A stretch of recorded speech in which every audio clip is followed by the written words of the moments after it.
I think there's a stereotypical Jewish picture of what a Jew looks like. And I think if anything, this show said, no, actually, you're wrong. There Yeah. is no stereotypical Jew.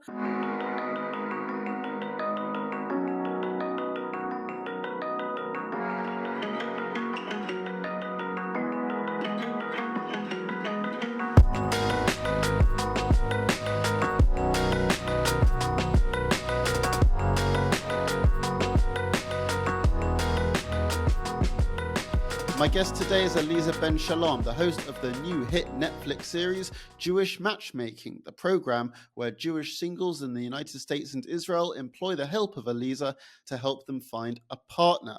Aleeza is also an author and the founder of the company Marriage Minded Mentor and has appeared everywhere from Netflix, Niche.com to BBC World News and NPR. Aleeza, thank you so much for being here. How are you doing? Good. Thank you so much for having me. Well, first of all, I and many of my friends and colleagues love the show. It has to be said, it's so fun to watch. So let me just start by asking you, what was your experience of making the show? What was it like, and what was the reception to it been? The experience of making the show for me was very positive. I very much enjoyed the process. Everything from traveling, although difficult for the family, it's something that I've wanted to do for years, and it was never the right time because, we were busy growing a family. But everything from that to being on set, meeting people, and doing what I really do just with cameras around for me was fantastic. In terms of the reception to the show, I have to say, I am humbled and blown away. I really, I couldn't have asked for something better. If I could have waved a magic wand and dreamed the dream, what do I really want to happen? Exactly what is happening is what I wanted to happen. I wanted people to fall in love with love and fall in love with the show and everything, the Jewish wisdom and what I offer and how I offer it has been so warmly received. I've been doing speaking engagements and everywhere I go and in person, there's besides swarms of people. They're like, the women, I just want to give you a hug. Can I give you a hug? My wife loved you. She made me let her give you the hug. We know you're Shomer Nagia. I taught them all the rules so they all know. But they just want to be connected, and they're just people. They're like, I'm inspired, and because of this, I'm now doing that, and because of this, I learned this, and now I'm doing something. And people are. They didn't just watch the show for entertainment. They're taking action in their own life. And I'm like, yes, I'm going to help you get married, but you don't even have to speak with me. We're good. You learned what you needed to learn. So for me, I'm like, yeah, you think I just worked with a few people on the show, but I know in 6 months to a year from now, I'm going to be getting, thank you so much. I followed that thing, date him till you hate him. And I would have dumped him on date 3, but I didn't. And we're getting engaged and it's thanks to you. And I know that those things are going to happen.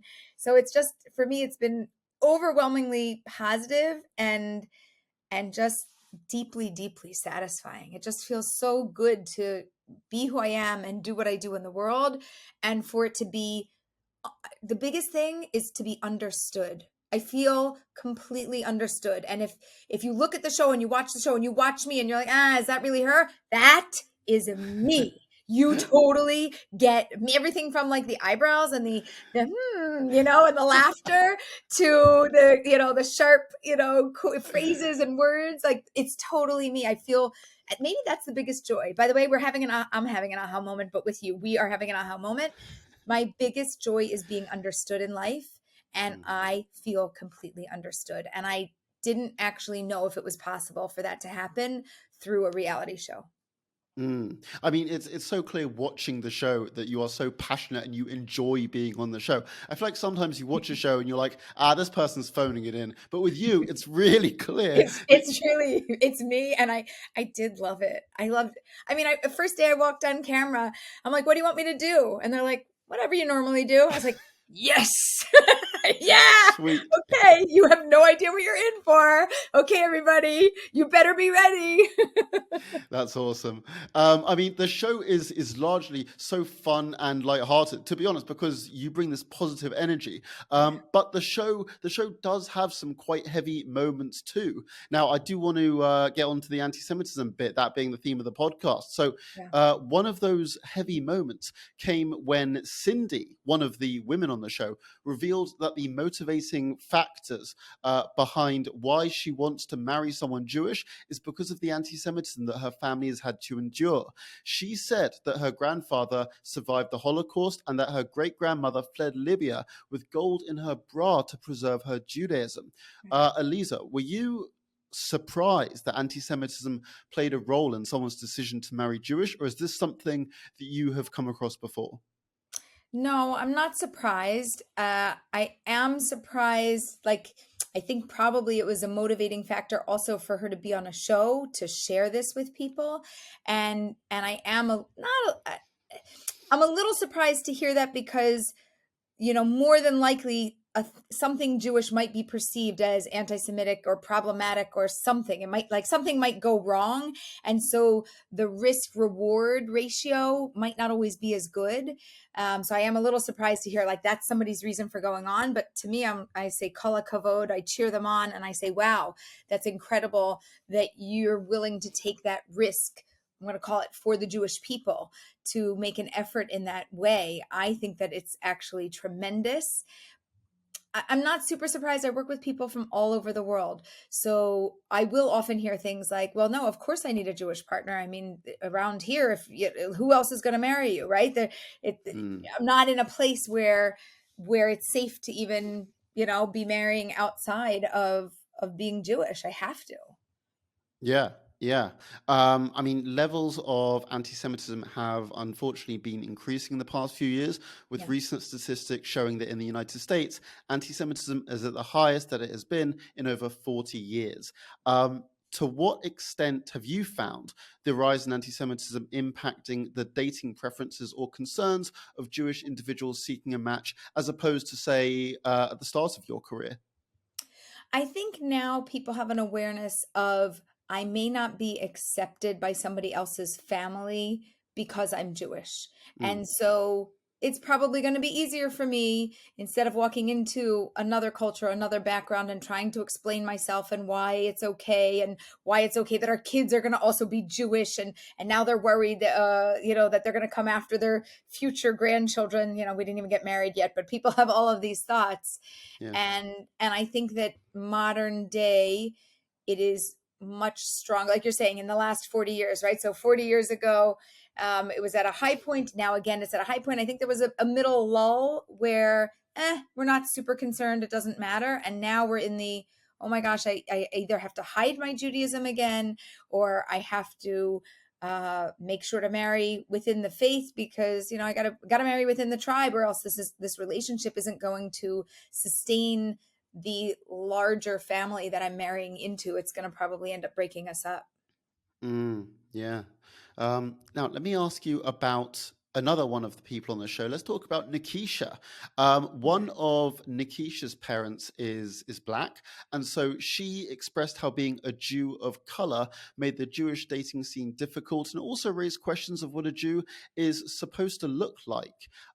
Is this something that you had come across before in your time as a matchmaker? Absolutely.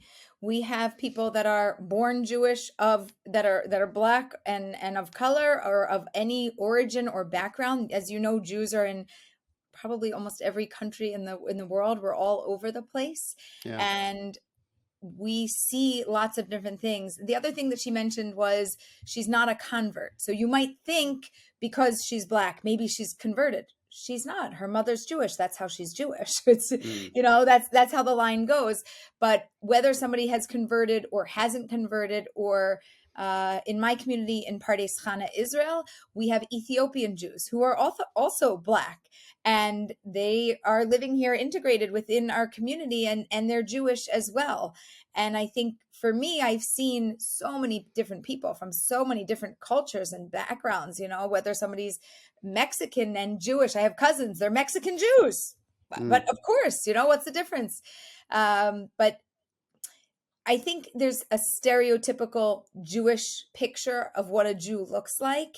And I think if anything, this show said, no, actually, you're wrong. There Yeah. is no stereotypical Jew. We look different. We sound different. Sometimes we speak many different languages. If you're Jewish, you're Jewish. And none of those other things matter. And we're probably very different. And we haven't seen that enough in the media or enough in the world to realize how diverse we are as a people. Right, right. I completely agree. And to other Jewish singles who may be feeling like Nakysha for whatever reason, feeling ostracized, what is your message? What advice might you give them?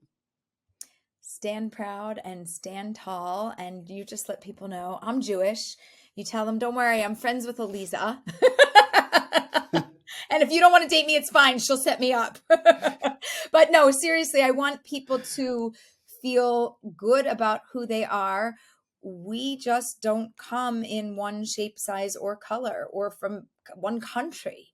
We Mm. are I mean, I got together a whole group of matchmakers. We had over 100 matchmakers meet in Jerusalem for a training. And the baseline was that you did have to speak English. My Hebrew's not that as fluent as it needs to be yet. But we had a matchmaker fly in from Latvia, and we had all over the United States and all over Europe and from South Africa and Australia. We had people from everywhere coming in Wow. for this. You bet that they have people to match in their community. 100 matchmakers from across the globe come together to do a conference, and then they go back to their communities and they match people. And we're constantly having to learn about how we bring people together, because Jewish isn't enough of a baseline. Like, okay, neutralized baseline, great, we're all Jewish, but what's your cultural identity? Hmm. Because if you love your cultural identity and you're really connected to it, it might not connect to another Jewish person, baseline Jewish, who's got a totally different cultural Jewish identity. And we have to have an awareness of that within matchmaking. It makes it a little bit more complex. We're not such a homogenous group. Sure, sure. Now, there has been much criticism over how Jews are portrayed on television, especially those from the Orthodox community. As we mentioned earlier, Jewish matchmaking is really fun and positive. I thought it was kind of a step away from this kind of stuff. When creating Jewish matchmaking, what considerations were there in regard to how Jewish people were portrayed? For me, I wanted to make sure that I was a light unto the nations. That's our job and our mission as the Jewish people. And for me, I wanted to bring my best foot, put my best foot forward, bring my A game. And it was important to me that what was happening was relatable. And the same way that I connect with my clients and that I connect with my friends and people in the world is how I wanted to connect with the screen and the camera and the people that were out there. When I was filming, when I was with other people, we spoke to each other. But the one where you see me in the pink top, and that's my main interview, when I started the interview, I said to them, they have somebody off to the side asking questions. So I said to them, I don't want to look at you. I want to look at the camera. They're like, yes, good. We really do want you to look at the camera. We want you to talk to the people. Can you stare at a camera for 7 hours? I said, yeah, no problem. I got this. Put the little pink dot there. I'm on it. And for me, when I was doing this, I was working very hard to connect with every person watching, so that when you look in my eyes and I look in your eyes, we're having a moment. Mm. And it's not just the people that I was in the room with, but when I had those one-on-ones, I was able to communicate with the world and share my message. And I do have a playful energy. I do have a high, positive, upbeat energy. That's me. If you don't like it, I have one criticism. I have a book called Get Real, Get Married on Amazon. And the one critique on there, I have 5 stars, 5 stars, 5 stars. One gave me 3 stars. Why? The book is lovely, very well written, da da da da. It's a little too positive for me. I'm like, yes, I earned those 3 stars. I own it. You nailed it. That is me. And if you don't like that, great. I'm totally fine with that. I will wear those 3 stars so proudly and go, I got a 3-star review. Thank you. Yes, I have a positive outlook. If you want somebody who has a negative outlook, pick a different matchmaker. I'm the wrong person. Yeah, I mean, I got to ask you, when you're on the show, are you always feeling good and positive, or do some of these people's stories ever get to you? Because some of them are pretty heavy. I mean, I've seen at this point thousands of different cases of people. And so there's kind of like different stereotypical buckets of people. So every character type that you saw, I've seen so many times before. There wasn't anything that surprised me where I was like, oh, like people freak out about certain things. I think Nakysha mentioned something about owning a gun, and I'm like, okay, great. Like goes on the list with everything else. I've got a whole slew of people that they're like gun owners. I've also got the whole slew of people that are like, no way, anti-gun. I'm like, great. I don't make a judgment. I don't really care. I just got to match you with a human being that's similar to you. So you're in the bucket, you're out of the bucket. You pick a side and I'll find a match. So to me, I wasn't surprised, but I listen, if you asked me this 10 years ago, maybe I would say certain things would surprise me, but I've had enough experience that there wasn't anything that shocked me where I thought, oh my gosh, I can't believe they said that. It was nothing like that for me. Right. Right. Now, I think a lot of people watching the show may not have even heard of like matchmaking in the Jewish community being a thing. So a lot of people think Jewish matchmaking may be limited to the very religious community, and singles only meet very few times before getting married. But of course, we know this isn't necessarily always the case. Are there any misconceptions or stereotypes about Jewish matchmaking that you have encountered, and how do you address them? Yes, there is one big one, and I want to make sure that the world knows about it, and I'm going to train everybody till they figured it out. What is a matchmaker?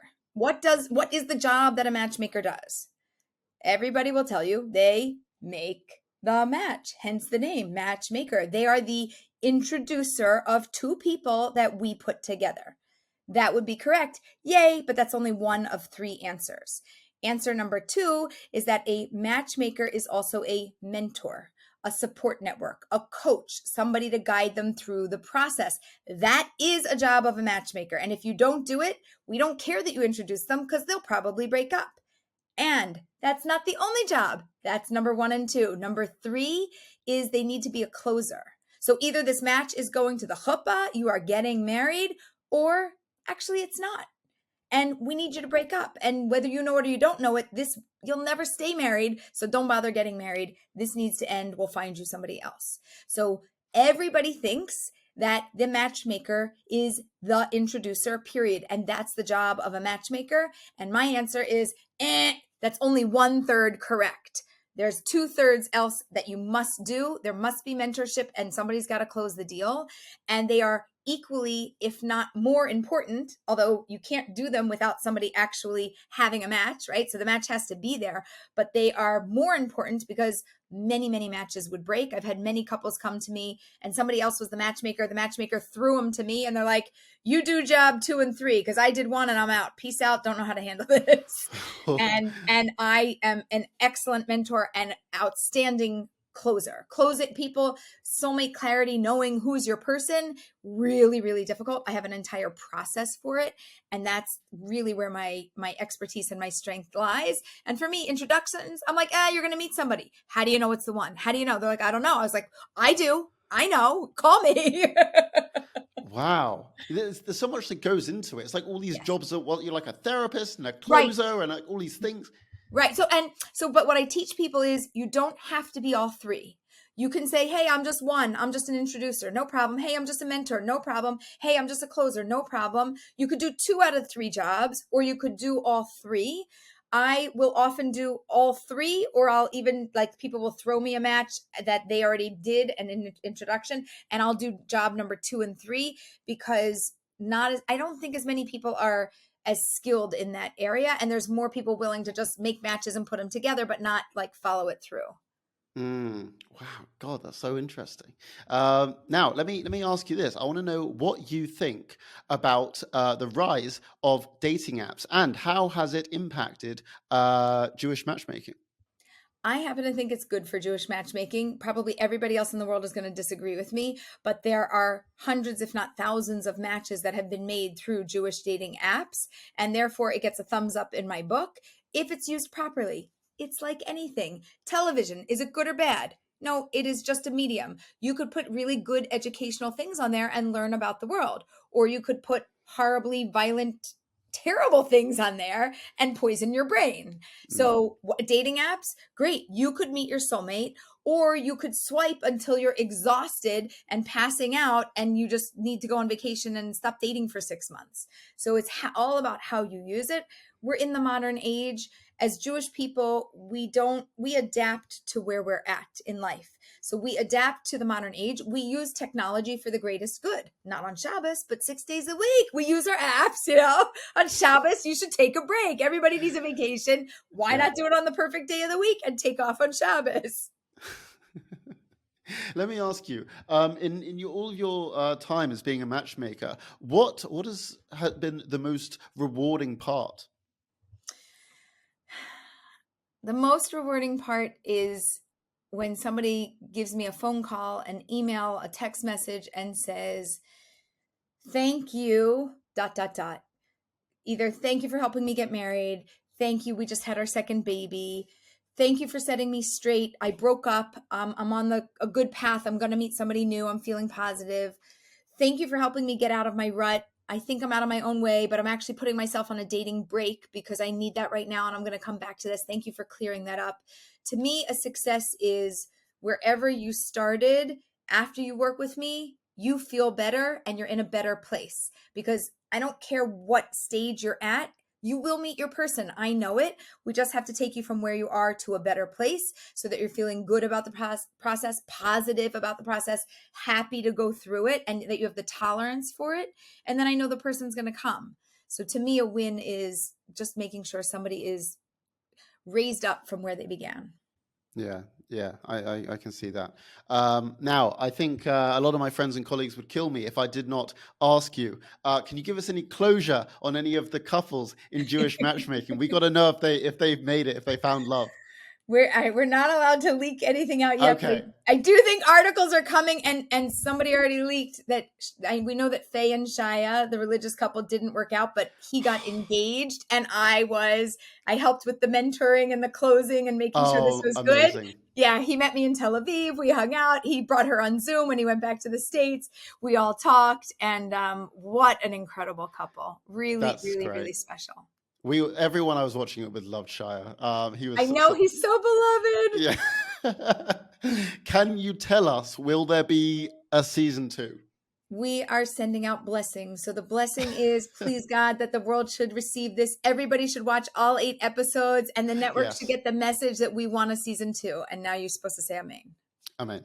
Now, as soon as we know when we're allowed to tell, I'll share. But I don't know. No, that's okay. God and I have a little plan. So we plan for it to be working.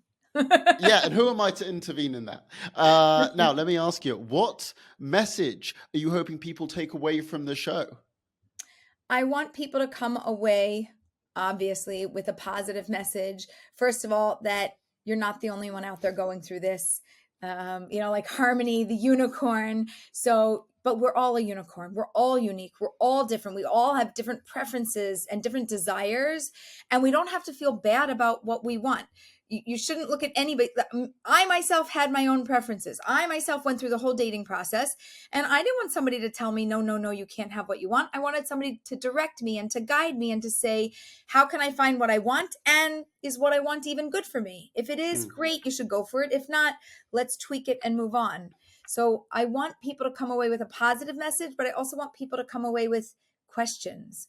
What else do you want to know about Judaism or Jewish people or the Jewish dating process? What else are you curious? What did you Google after you watched the show? I think in general, people normally Google who stayed with who after a show. I think after this show, they want to know, why is she touching the mezuzah? Is she saying a blessing over the water? What's that? This Shomer Negiah thing, I want to learn more.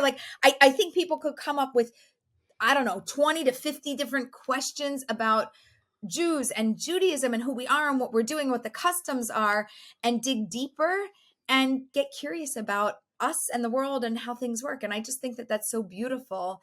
And coming away with questions, somebody said, a criticism, they didn't answer everything. And I was like, good, because now you have a question and now you're going to go learn something. And we didn't just spoon feed it to you. Now you're going to dig a little bit deeper. I think that's a huge win. For sure, it's in them now, and now they want to do the work, and that's amazing. Right. Now, Aleeza, I'm going to ask you a question that I ask all of our guests, which is, if someone who is not Jewish approaches you and says that they want to help in the fight against anti-Semitism, where should they start? It's an excellent question.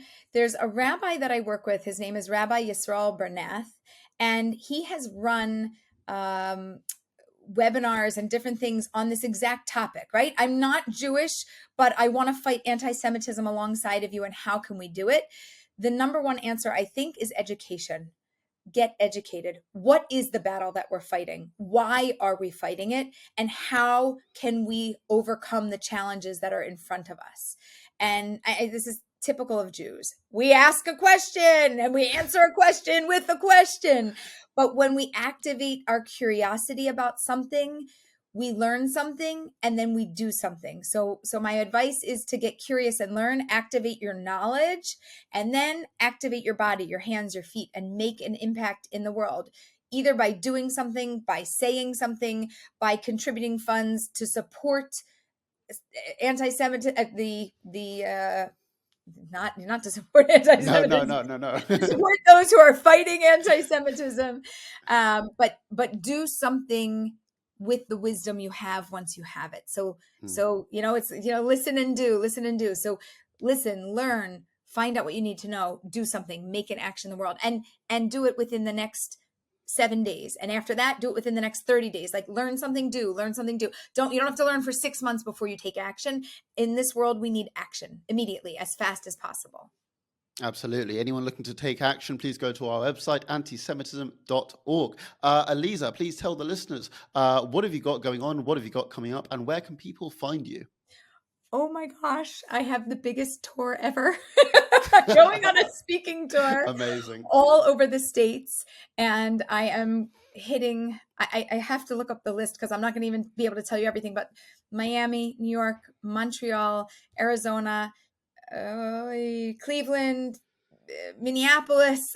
I don't know. There's a few more places. Connecticut. There's a few more places I'm missing on this list. And I'm doing a 2-week tour in June.